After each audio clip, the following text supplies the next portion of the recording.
marhaba and welcome to the Emirates Airline Festival of Literature 2020. Wow, 2020, where does time go? So thank you so much for joining us this Saturday afternoon. We're so buzzed to have you here.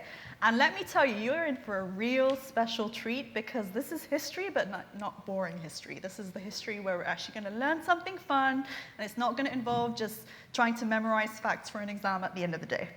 So I'm going to jump right into it. We have got three very special guests who are kind of celebrities in their own right, actually. A lot of people actually recognize them when they're walking about and whatnot. So our first one is Dr. Alamira Reem Bani Hashim, who is the author of Planning Abu Dhabi and Urban History, which is the first urban history book to be published by an Emirati in the English language.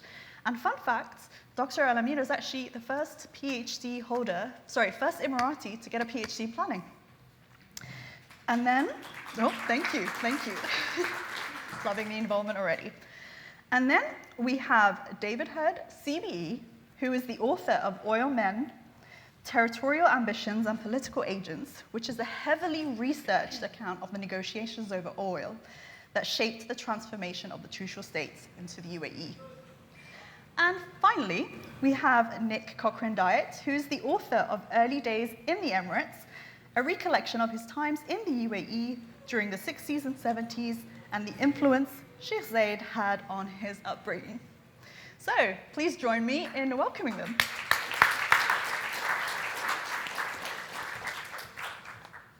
And just by the way, my name is Rachel McArthur. I'm a journalist based here, but enough about me. Anyway, this is about you guys, and I'm so excited about this. So without further ado, what I'm going to do is I'd like to start off a little bit about your background, how you came to become an author. You know, I'd love to know just a bit about you and your history, so to speak, before we go into the history of the UAE. So who wants to kick that off? Nick. You say, David has the rank on all of us. So I'm busted. You know, I can't say that I'm a sort of, distinguished author and been writing all my life and all the rest of it. I can tell you how the book came to be. No coincidences.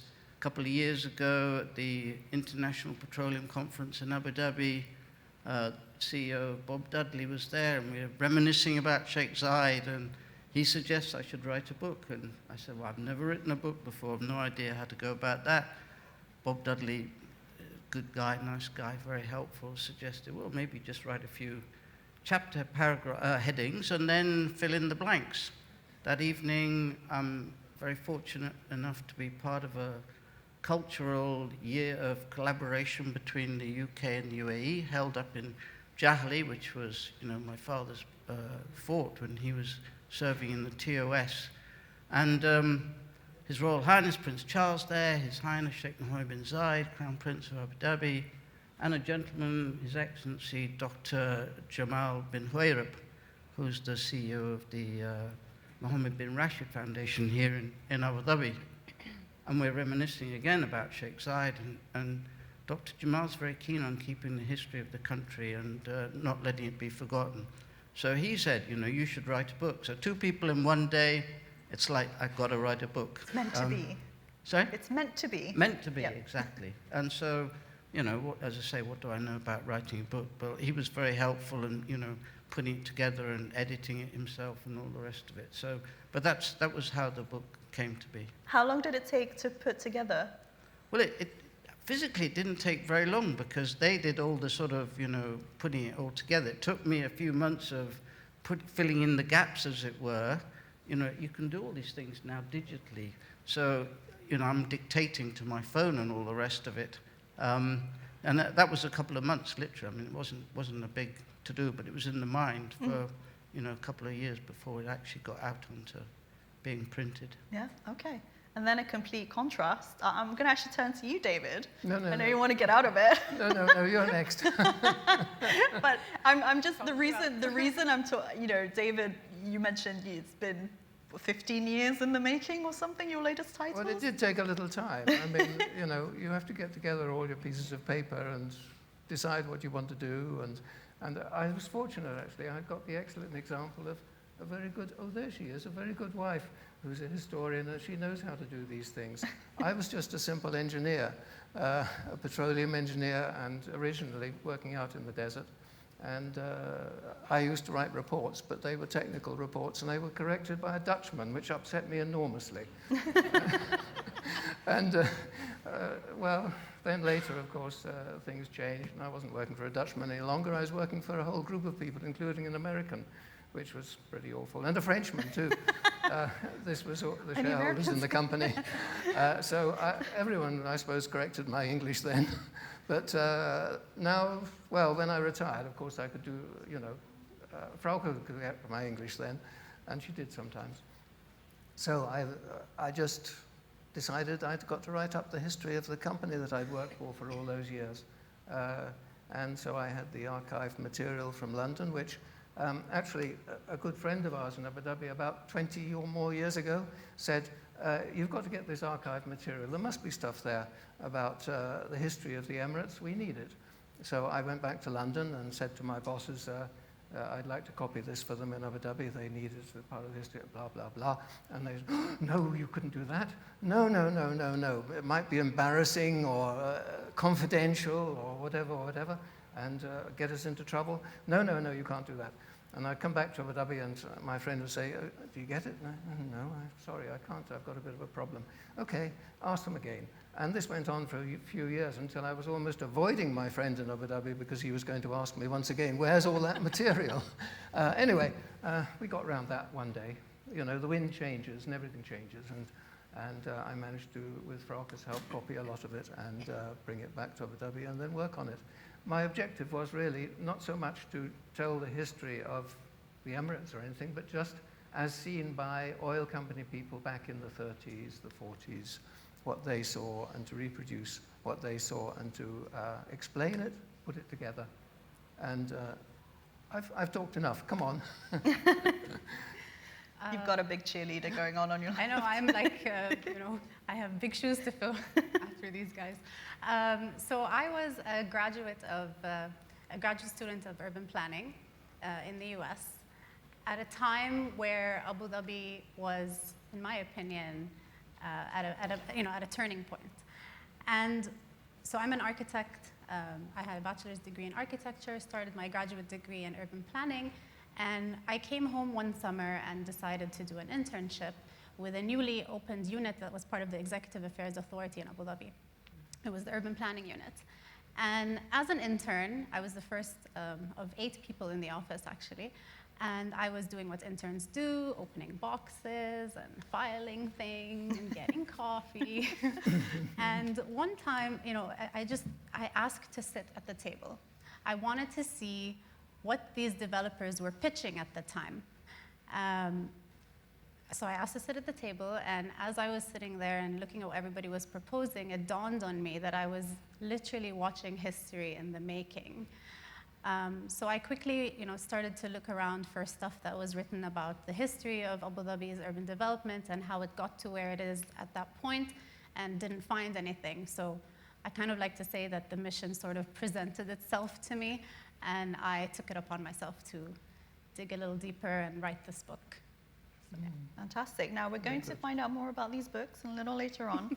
But I just have to ask you, who has been here the longest? Oh, no. It's Dr. Alamira.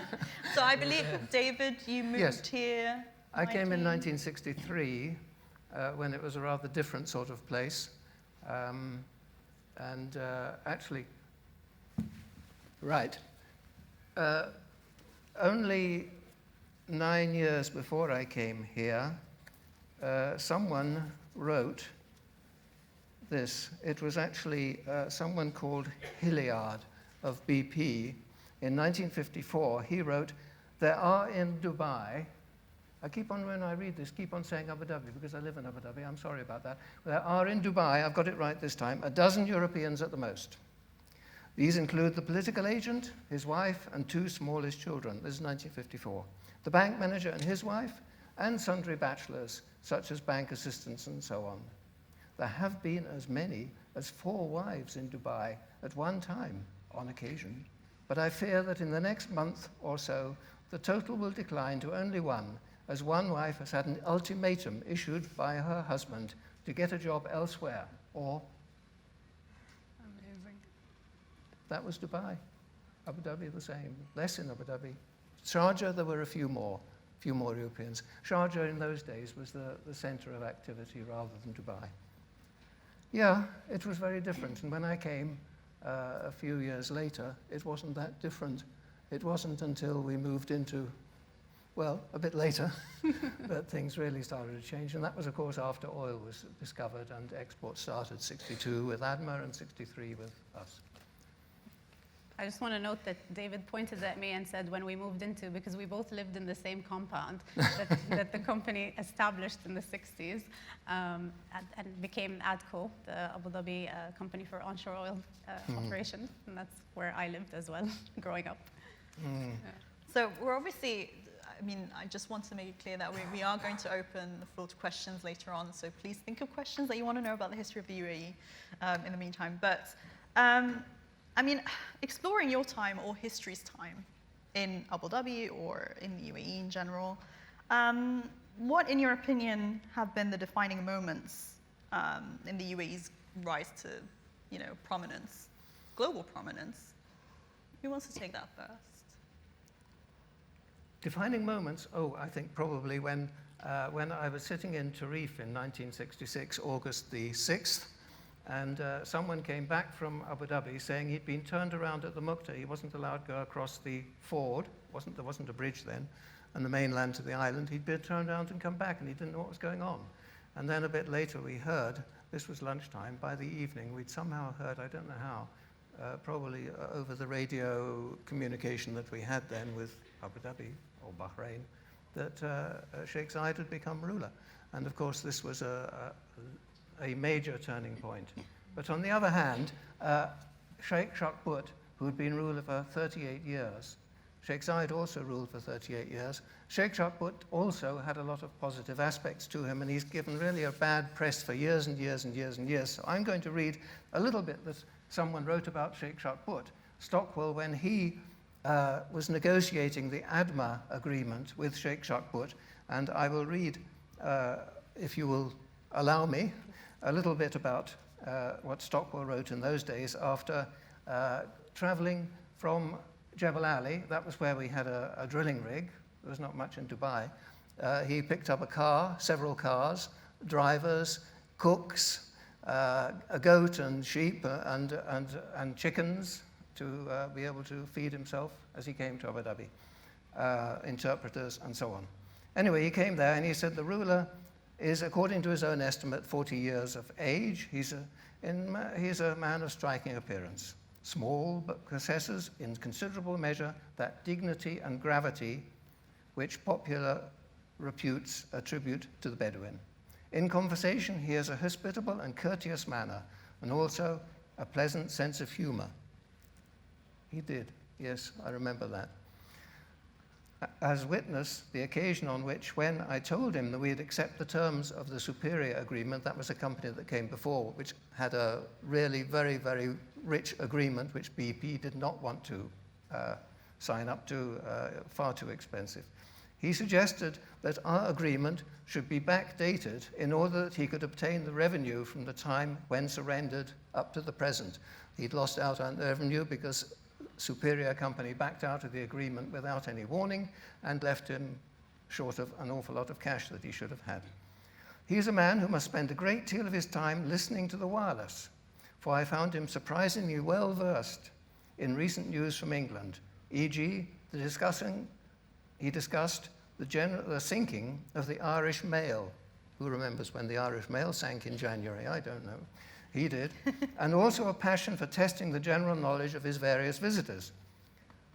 He had little regard nowadays for a certain senior political representative because the gentleman was unable to inform him what's the capital of Nicaragua. In business matters, was very different. Anyway.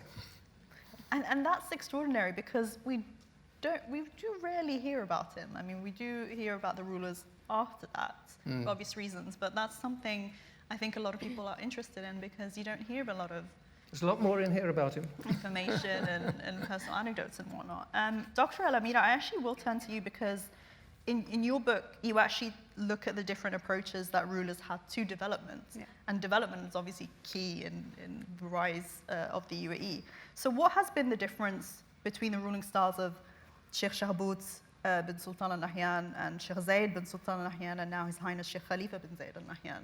Are there any key differences that you found during your research? Yes, absolutely. I mean, yeah, I do agree that Sheikh Shahbout did get some bad press, but when I was doing the interviews with people that had been around for a long time, that, someone I remember, it just stuck in my mind. Someone said to me, Sheikh Shahbout was, yes, he was conservative towards development, but you have to understand why.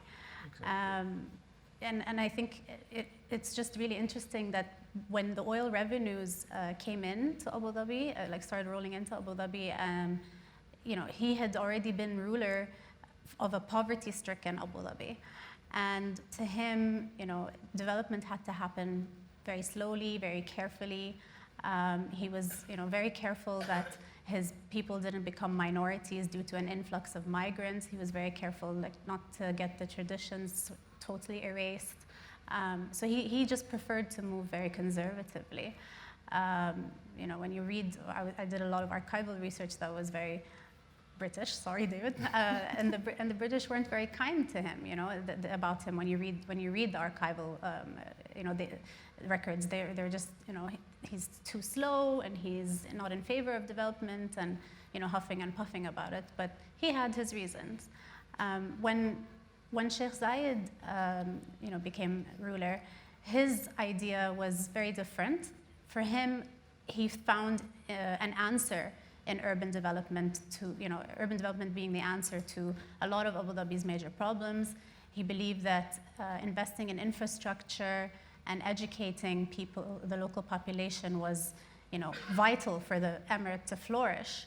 And, so he had this idea of Abu Dhabi becoming a very modern city. He was inspired by all these places that he traveled and visited. For example, Lebanon, he would come back and tell people, I want Abu Dhabi to be as green as the mountains of Lebanon.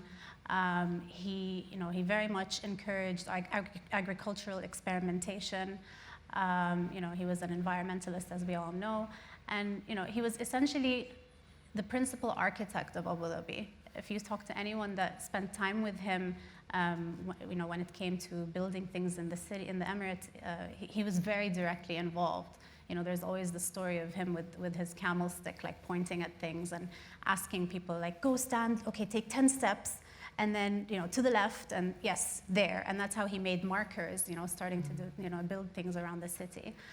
So yeah, he was very much pro-development. And then I believe that the current leadership is carrying Sheikh Zayed's legacy on. At the very beginning of His Highness Sheikh Khalifa's rule, his vision was formalized into the Abu Dhabi economic vision for 2030, which was very much about Abu Dhabi becoming a knowledge-based society, becoming a post-oil economy. And I think the turning point with that also was that there was a real estate law that changed in 2005 that allowed for real estate development, real estate speculation, sorry. And that really accelerated the development of the city. So that's really the difference, I would say. That's so interesting. Now, Nick, you're the author of Early Days in the Emirates, and it is a recollection of times in the UAE during the 60s and 70s and the influence of Sheikh Zayed on yourself. What were the key influences that Sheikh Zayed had on you? I think Alamira just mentioned one of the key words is legacy. So, and even actually going back to Sheikh Shahbout, you think about the legacy of saving money, which doesn't seem apparent when we get all these phone calls from financial institutions here asking us to give more money to ourselves to spend. But Sheikh Shahbout had this thing about saving money. It was kind of, I write about it in the book about, putting it under the trunks and things in the house. And then Sheikh Zayed developed that put it into Abu Dhabi Investment Authority, and now we've got Mubadala, and so that there are some legacies that, you know, Sheikh Zayed, Sheikh Shukwood and things laid down about investing for the future. And as both of the panelists have mentioned, you know, these things, they're carried on in this generation today, and they will be carried on forever, hopefully. You mentioned earlier, questioned earlier about, you know, what are the sort of turning points for the country? Yeah. And one of the ones, you know, I'm from the energy industry, and I think one of the most progressive ones that I've seen here, and again, you know, Sheikh Zayed and his concern, as you mentioned, for the environment, was an event in April 2006 in Emirates Palace on the 8th floor. And, you know, it's that vivid, I can remember exactly the location. And His Highness Sheikh Mohammed bin Zayed and John Brown, who was running BP at the time, and Dr. Sultan Al-Jaber starting this thing, Mazda. And so, you know, worrying about the future, worrying about what are we going to do about energy and renewable energy, alternative energy. Of course, it's a hot topic today, you know, climate change. But back in 2006, they were worrying about something that Sheikh Zayed had, you know, taught them, the legacy he'd laid down about the environment. And now we've got the International Renewable Energy Agency, actually based in Abu Dhabi, in the UAE. Now that to me was a turning point for the UAE being recognized by the United Nations as somewhere they could put a headquarters, and it's the first headquarters in the Middle East region. So it was, for me, that was a kind of an important turning point for the country, but it was based on a legacy that Sheikh Zayed had laid down, and that his sons have continued, and the leadership generally continues to respect. And you've got this huge, you know, solar park here now in Dubai and everything. So those, you know, Sheikh Zayed was a great person for showing rather than telling. So he set down some legacies, which I think the country's fortunate enough. We don't have these every 4 years, a new president or a new prime minister or anything. If you set down some solid legacies, people can follow them. They can upgrade them, which is what's continuously happening, you know, from putting your money under the bed to Mubadala. I mean, it's the 4.0 world that we're in today, but it is that continual progression with something that's, you know, solid, laid down by the founding fathers. It's interesting how you say he was a fan of showing, not telling.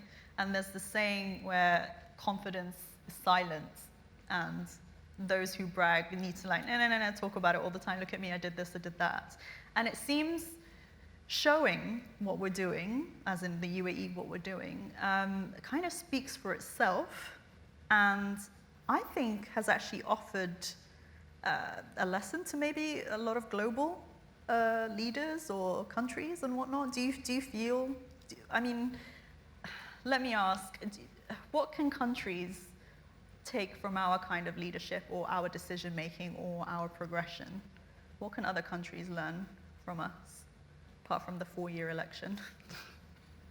I mean, I think the whole sort of the tolerance thing is something. We've had a year of tolerance. You know, Sheikh Zayed, he took Sheikh Nahyan, who is now the Minister of Tolerance, to the opening of the St. Andrew's Church in 1968. Didn't say to Sheikh Nahyan, you're going to be the minister one day, we meet, you know, practice tolerance. He just did it. And so having a country where tolerance is now under a ministry shows the importance of that. He just laid the legacy, as it were. And for me, one of the other things that he set down were clear boundaries. You know, there are very clear boundaries in this country. People know, you do this, you're welcome. You do that, you're not welcome. One-way ticket out. And it's as simple as that. The crime rates here, you know, are I think, significantly lower than many parts of the world, simply because people know that these are the rules and the regulations. And again, Sheikh Zayed, you know, laid them down, and people questioned him when he was laying down, you know. I can remember an incident in the palace about somebody questioning him on alcohol and pork, and, you know, how come you allow them in this country, and neighboring countries maybe at that time didn't allow them. And he said, well, the religion allows it, you know, this spirit of tolerance. And equally, people need to do, want to be happier. People who are happy are productive. Now we have a ministry of happiness. I mean, these were things, legacies that he was laying down that, for me, the world, I think, could benefit from actually looking at some of these things and learning. I think for me, just from a planning perspective, the fact that in 2007 there was this drive to find or to benchmark the most livable city in the world or the most sustainable city in the world to use as something to inspire Abu Dhabi's development says a lot. And I think that it really it sort of spearheaded something, and it became a catalyst for not just Abu Dhabi, but the rest of the Emirates, and I would say the region, to start looking at ideas of, how do you develop sustainably? What does that mean for the context here? Very different from the Western principles of sustainability. We're really putting citizens first, thinking about quality of life. Yeah. I think it was very inspirational in that sense, and I'm still seeing different initiatives happening, across the board. That's very much about making people happy. Yeah. As And that's a great contrast between expats and citizens. Just quick show of hands, who's actually based here? And who's visiting? Oh, we've got quite a mix going on. Okay, so can you just clarify the bit about the citizens, as in, you get, what kind of rights do you get as a citizen of the UAE, just for those who might not know, as in? What do you mean? As an Emirati, there's free housing, I believe. There's, do you get educational support? You can get free education, apply for housing, you can get grants to develop homes. You could, back in the day, Sheikh Zayed also used to pass out agricultural land, industrial land, free healthcare. Yeah, they're very good to us. So the way I look at it is, as the citizens get great perks, so to speak, but also they don't neglect the people who actually move here. And So that's extraordinary. One of the most extraordinary things I think about Sheikh Zayed, God rest his soul, was this complete respect for everybody. There was no, I can hardly remember him talking about Muwatin or Ajnabi, foreigners or locals. Everybody in his eyes had something to offer. Yeah. And, I know people write books about him and on his wisdom and all the rest of it, and leadership, and absolutely fantastic. But for me personally, the respect. And it was, he would give, the groom, the size time, he would give the ruler, he would give the visiting dignitary, he would give everybody time, because he could see everybody had something that to contribute to life. So I'm not sure there's so much of this differential. Yes, there are some, financial differentials or whatever, as mentioned, but I think the respect is common to everybody. And that was a legacy Sheikh Zayed just made very clear. Everybody's got a role to play in the development of this country. And I think what stands out as well, the other thing is, I'll use His Highness Sheikh Mohammed, ruler of Dubai, is that he's very with the people. He's, he can turn up to a cafe and just sit there and it's fine. He doesn't have, a million bodyguards around him. And I believe Sheikh Zayed had the same kind of mentality where he didn't really see himself as I'm better than you or anything like that. In fact, he's quite humble from what I know, from what I've read. And David, I believe you have some personal anecdotes, maybe with your experiences with him? With Sheikh Zayed? Yeah. Well, I mean, my experiences with Sheikh Zayed are perhaps two categories. One is business side, where we would deal with Sheikh Zayed on oil matters, direct, until well into the 80s, when we then dealt with other people. But when we went to visit him and to discuss these things, he was remarkably well informed. In fact, his interest in the oil industry goes back a long, long way. In 1937, the company had a geological party here, which went over to the west to Khor el-Udeid, and Sheikh Zayed accompanied this party. Later, when the company was drilling the first well at Ras Sada, which is near Khor Ghanada, which is just the other side of the border with Dubai, on the Abu Dhabi side, Sheikh Zayed was a frequent visitor. He didn't go to the inaugural, what we call spudding in of the well, where his brothers, Sheikh Shakput and Sheikh Hazza and Sheikh Khalid all went along. He said he wouldn't come because he had such a large entourage behind him that it would be an embarrassment to everyone. He would come on another day with a fewer people, and he did. In fact, one day he even came along with his mother to see a film that the company was showing, because there was no cinema in those days in Abu Dhabi, but we had films at the drilling rigs. He was a frequent visitor to the drilling rigs. He also was a frequent visitor to the political, it would have been the political agent originally in Sharjah.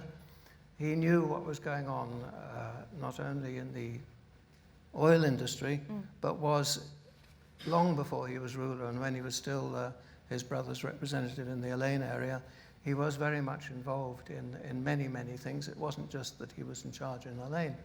In fact, in my, no, it's not in this one, in my one that's coming after this one, there's quite a lot in there about his involvement down into Oman, where he frequently went further down into Oman. Those of you who are familiar with Oman, he was down in Ibri and Dank, and was very much involved in the politics there and sorting out problems, or helping to sort out problems. Yeah. He wasn't always successful. He was around a lot more than just Abu Dhabi, which explains too why you find today there are a lot of people who originally near the border with Oman have now, because they had greater loyalty really to Sheikh Zayed than they had to Sultan Saeed bin Taimur, that he managed to, or they chose to, come across and live on this side of the border. Whether it's down in those of you who are familiar with the road down to Zamul, south from Elaine, along the border there are a lot of the Ruh tribe, for example, who live on the Abu Dhabi side of the border now, and so on, and so on. And this was because of Sheikh Zayed's, his reputation among the people there as someone who they could talk to and who could judge between this problem and that problem. I'm talking about the days before Sultan Qaboos, the time of Saeed bin Taimur, where Oman was a very different country. And there were big problems between, of the Sultan in Muscat being able to assert himself, particularly in more distant parts of the country, let's put it that way. And any personal story, like funny personal stories, or entertaining personal stories? Oh, no. Yes, I said, sorry, I always get off at a tangent, don't I? I should really try and keep to the subject. Now then, you were so talking much about, research. You said, yes, I said something about the business side when I went along, and all right then, informally, there were occasions when we, sometimes Frocker and I, or other occasions, just me, were along and bumped into him here or there. Perhaps I can recount one occasion when he was, we went out on a boat, Frocker was not with me on this occasion, from near the Intercontinental in Abu Dhabi. Those who know Abu Dhabi, there are islands to the west of Abu Dhabi, and the first island is Halat al-Bahrani and Fatesi, 2 islands, and then behind that is an island called Bakshesha. And Sheikh Zayed was on the island of Bakshesha planting trees. And he was a man who, if he needed people to plant trees, he was happy to have people plant trees, and they did it. But he also was someone who would not hesitate to put the spade in himself. And that was what he was doing. Anyway, he had a hose in his hand, watering a tree that he'd planted recently. And he saw us coming up off the beach of this island and turned the hose on us. Welcome. That wasn't expected. See, that's what I came here to hear. So if I could just give an anecdote Please. on you mentioned humility just now.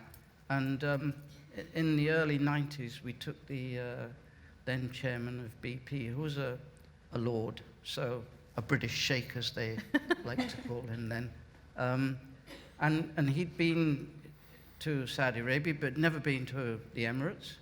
So we drove him around the Emirates and showed him the Emirates. And he was a head of a bank, a big family bank. So we went to see Sheikh Zayed, and he said to Sheikh Zayed, wow, what an amazing job you've done in such a short period of time. You have achieved so much. Sheikh Zayed, in his humble way, said, well, I've been blessed with wealth. To which the banker said, the Lord, well, I've seen many people who've been blessed with wealth, and they squander it and they lose it very quickly, but you've managed to keep it. So, of course, Sheikh Zayed, the humble man, has to come back again. And he says, but if my father had had this wealth, he would have spent it all the more wisely. There's that wonderful humility there, that, somebody else would have done better. Yes. That I've been blessed. And then you see it with Sheikh Mohammed bin Zayed, talking with him after one of these big conferences in Abu Dhabi, the head of China, the head of India, and all these other heads of state and all the rest of it there. And you say, oh, well done, Your Highness, an amazing event, to get all of these heads of states. And he immediately turns around and says, well, it was these people, it was all their hard work, not mine. So this humility thing, again, is a great sign of the leadership here. He's keen not to take all the credit for himself, Yeah. so to speak. Dr. Alamira, now I know there's a bit of a time difference going on, but in terms of, as an Emirati, I'm actually quite curious to know, what is your generation's view on Sheikh Zayed, on the legacy that he left? If, let's say, you're traveling and somebody asked you about your first leader, so to speak, how would you describe him? I think it's very telling that the way that Sheikh Zayed is referred to is as Baba Zayed, meaning our father Zayed. I think that alone is very telling. Our generation, I grew up, 80s, 90s onwards, and he was ruler at the time. We were very connected to him. He really did feel like a father to all of us, and still does. Because you never got the chance to No. meet him, you're too young. But I have to ask though, are we, actually no, let me ask, okay, given that we're in the year 2020 and all the progress that we're making, I'm curious to know, where do we go from here? Because, we progress fast in the UAE, and we've listened to, some of the factors that have made the UAE into what it is today. But do you see us slowing down now, or kind of being stable, slow and steady, wins the race, so to speak? Or are we, in your personal opinion, what does the future hold? From my personal experience so far, in my professional life, I've been seeing a lot of interest in, documenting our architectural and urban heritage. Because we've moved so fast, there has been, there are these buildings, I would say, or developments that, were constructed during the nation building era, the 60s to the 90s, let's say, that are so unique and influenced by architects that came in from around the world, that had, a specific training in the modern movement, for example, and how they sort of infused Islamic design into their buildings, and then we get these beautiful structures, some of which are just residential buildings, like they're everyday buildings that people might not even recognize their value, and there's this interest right now to document them, and to find out who the architect was and what year they were built and things like that. So what I'm seeing is that there's now there's a balance happening between new developments and preserving,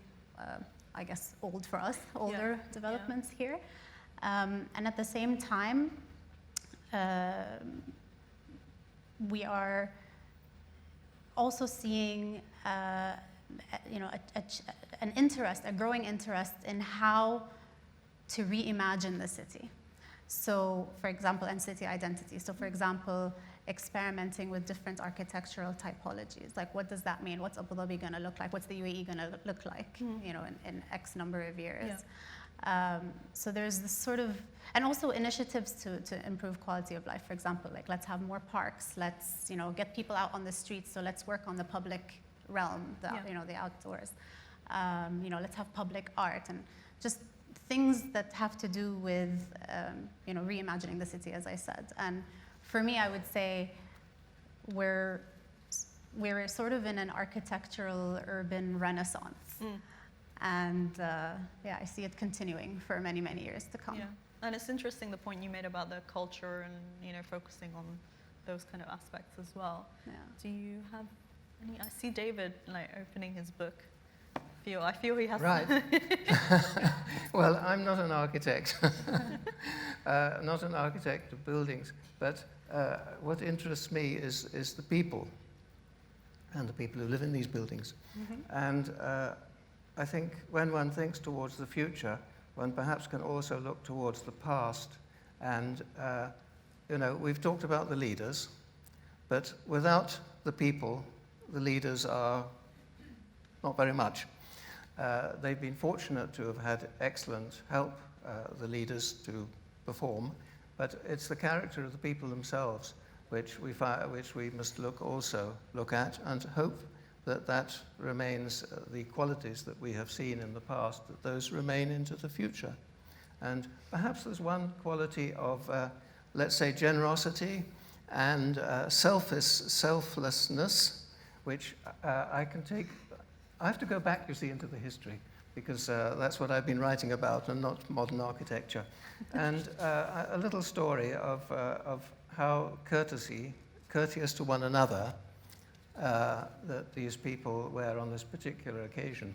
There had been, I'm going back a long time now, to the early 50s, and there had been some fighting up in Ras Al Khaimah area. So excuse me, those who are from Ras Al Khaimah here. Not many of you. Anyone? No?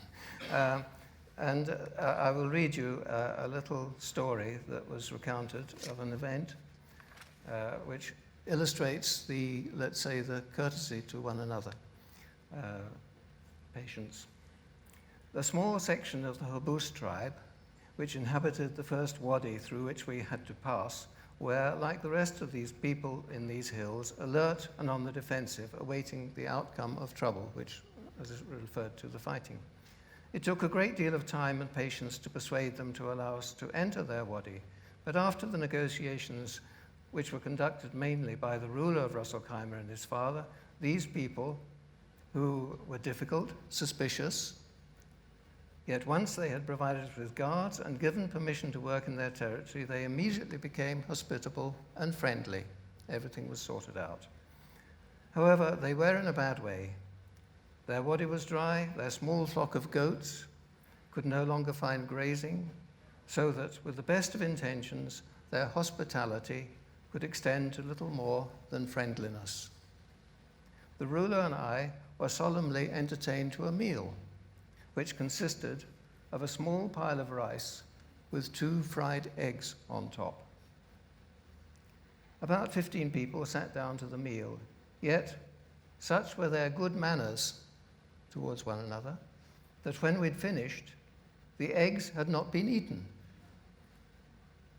They were a little darker in color, having been handled and passed around. Because, as you know, those of you who've experienced this, a host would pick up a tender morsel and, out of courtesy, pass it to his guest. And it would get passed around, because no one wanted to be the one who actually enjoyed that morsel but wanted to offer it to someone else. As Thesiger reported in Arabian Sands, his story of the hare when they were way out in the desert and really hungry, and they finally caught a hare and were about to eat it when some people appeared over the horizon and they had to offer it to them. And he said he could have murdered his companions as they watched these people who'd arrived eating their hair. This courtesy towards one another. And inshallah, God willing, this courtesy and many other aspects we see among local people, let's hope it survives way into the future. And then their future will be secured. But if they lose this, they lose their religion, they lose their customs, their hospitality, and the way of life that we have been so fortunate to enjoy over the years. If they lose that, then they're lost. They won't. Let's be optimistic. Now we've got about 10 minutes to go, so I'm going to open the room out to questions. So if you have one, have a think, let me know. If you have a question, oops. Whilst we bring the mic to you, I just wanted to know, are we at risk of losing our heritage? And by our, I mean the UAE. Well, I think Davis just answered the question there. The world is changing very rapidly. The UAE is changing very rapidly. They say Dubai is the most disruptive city on this planet. But as long as they maintain the heritage, the ahlan wa sahlan, the marhaba, that I think probably most of the people in this room have experienced and are aware of, what it means, welcome and hello and all the rest of it. There's no reason, because the legacies have been put down there, that they should lose that heritage. Mm-hmm. But it's good, as the doctora says, that we document it all, because from the past, as Sheikh Zayed said, people without a past have no future, no present nor no future, because it's from the past we learn. So I think that the documentation part and what David's just reading to us is essential to continue, but it's there. Why would they stop? Perfect. Okay, so hello, I'll go for this lady here. Gotta put your hand up really high so I can see you. We'll come to you. I have a question for David, and for the rest of the group also. But since you've been here for a very long time, what was the incentive before the oil for expats to come to this region? And do you see different trends in the type of expats or the charm in coming to a country that had nothing, now to the expats that are coming to this country that has everything, and people coming in just maybe to make money? So what was it back then for you guys when you came in and there was nothing? What was your incentive or your the reasons and the trends? That's a great question. I mean, What way was back the when, incentive to come here? what was the incentive of coming to the UAE? I had just graduated from a university in the UK, and I wanted something different from England's green fields. I had no idea really what I was coming to. No one in London in the office could really tell me. They didn't recommend coming to Abu Dhabi anyway. They said to go to Qatar because it was much more developed in those days. Don't go here, it's only a place for really rough people. But the incentive then was that once I got here, it was really quite exciting wandering around in our little Land Rovers up and down the dunes looking for oil. Not that one found any oil in the dunes, but way 8,000 feet down, 9,000 feet down, one did find it. And then when it came out of the ground and so on. As for other people, there were a few bankers who had sniffed around, but the banks only opened here in the late 50s and so on. And there were a few military people, the TOS, Jerusalem and Scouts from 1950, 51 onwards, and so on. Adventure, I think, really something completely different. Nice. I can totally relate to that. I mean, they say the sand gets between your toes, and it's all concrete in the city, so you have to get out. And what I've noticed is the expatriates who go out into the desert and enjoy the desert are the ones that tend to stay. Yeah. And I think the question I like to answer is, why am I still here? Why am I staying here? Because the people who lived in the desert then gave me that warm ahlan wa sahlan welcome, and they're still here. Many expatriates have come and gone. And what keeps me still here, well, my daughter and her kids are here. So there's a whole family, another generation growing up here. So interesting. I feel like the original desert safari was going around dunes looking for oil. So we've got a gentleman here with a question. Amazing. Hello. If I could take you back to December 1971. Okay, so the British Protectorate Agreement had expired. Everything that we hear and read of is that it went very smoothly and that the power moved almost seamlessly. Now, given two things. Number one, the resources that the British were leaving behind. And number two, given the track record that the British tend not to let go of territory very easily, from their imperial times. Was it really as seamless as we're led to believe, or are there many untold stories around that transition? No, it was certainly seamless, and it worked extremely well. The thing was that the British arrangement here, it was a treaty arrangement, and it was very different from any other British involvement around the world. It was not a colonial thing. In fact, the original treaties were concerned only, she's the historian, not me, I don't know why I'm talking. But the treaties concerned activity at sea and not in the desert. It was only when we, as an oil company, arrived that it became necessary to have arrangements for security in the desert.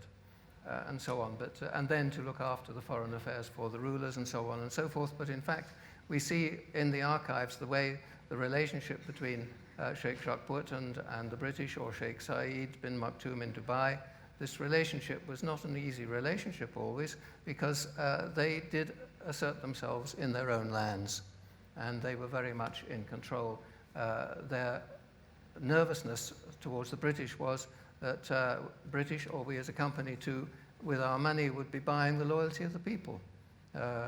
It was, there was that fear and that danger. But when it came to 1971,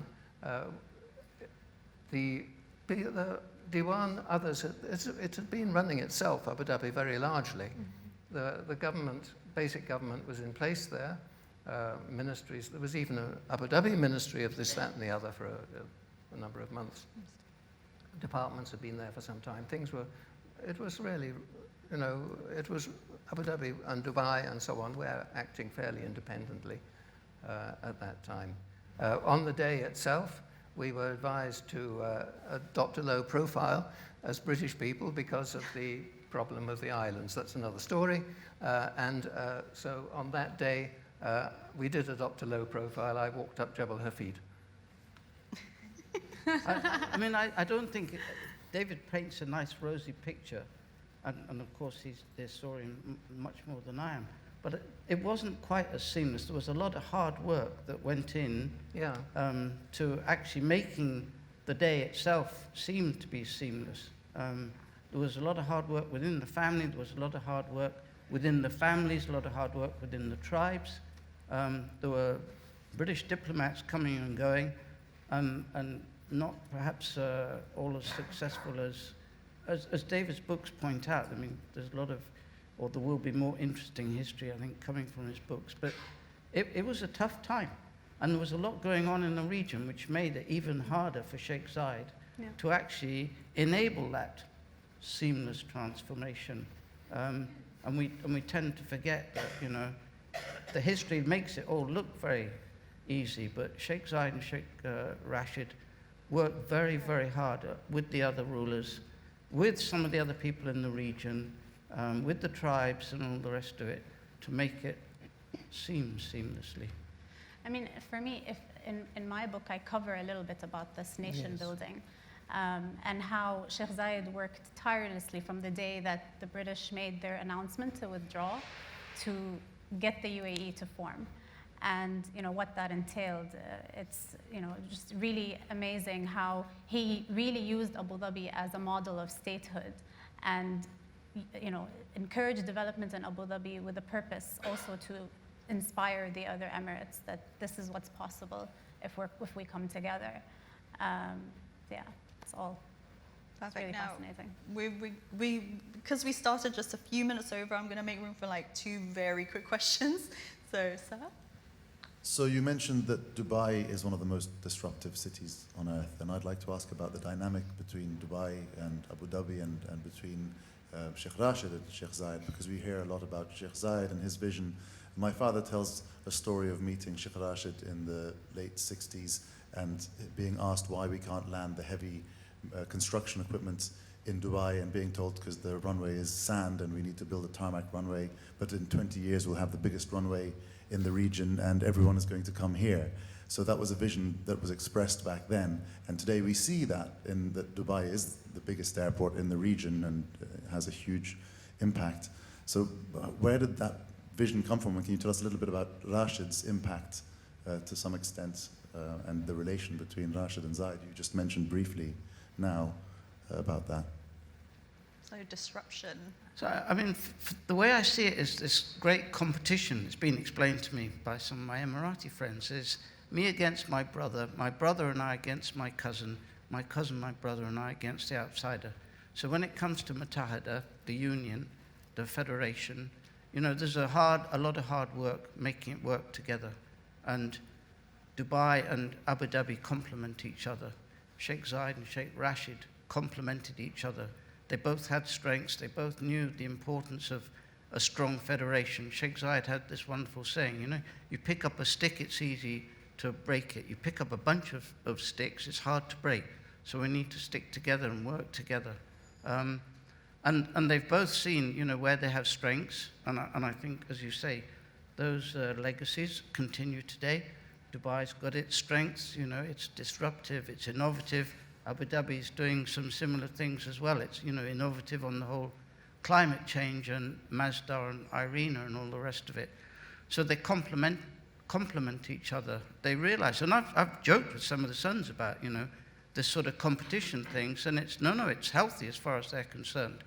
You know, we need this competition to make us move along. And you think how many times, you know, Dubai, for example, has, you know, reinvented itself and keeps on reinventing itself. Well, if Dubai wasn't doing that, you could imagine a lot of this region, GCC, would still be, you know, a little bit further behind than perhaps we are today. And that benefits Abu Dhabi as much as it benefits Dubai and the whole GCC. Perfect. Got one more.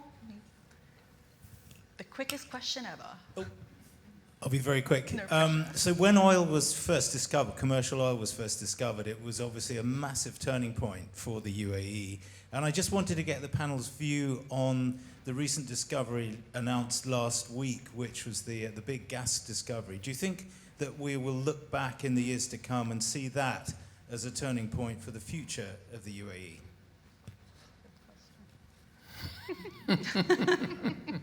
It's a little bit hard to say how massive that 80 TCF, it's 80 TCF, that is massive for sure. The discovery is obviously very important. The message I see in that goes back to the previous question. You know, it's this working together, Abu Dhabi and Dubai, developing something together. And I see that as actually a more important, you know, message as we go forward. This collaboration together. Yes, it's actually quite difficult to gas to get out, how easily it will flow and all the rest of it. It's going to have to be, you know, proven. I think, again, going back to looking further forward, the work that Irina is doing, the work that is being done on renewables, alternative energy, Baraka is coming on, you know, nuclear energy. I mean, that is huge, huge, huge for the region. So I think it may not be quite such a big piece of information in a, you know, 20 years' time, but obviously it's very relevant today. Amazing. Any other final notes? Okay. Right. Well, I hope you've come away with one fact or something new today.